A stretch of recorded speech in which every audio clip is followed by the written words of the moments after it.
Welcome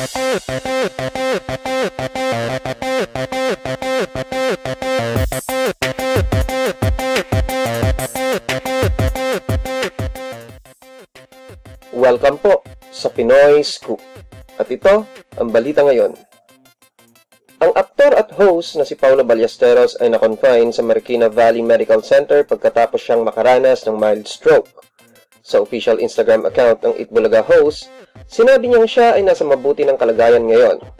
Hypertension daw at transient ischemic attack ang nangyari sa aktor at nagpasalamat siya dahil ang mild stroke ay hindi nag-progress.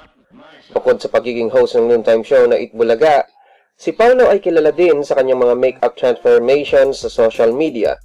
Ilan sa mga Hollywood celebrities na kanyang kinopya ay sina Katy Perry, Miley Cyrus at Kim Kardashian.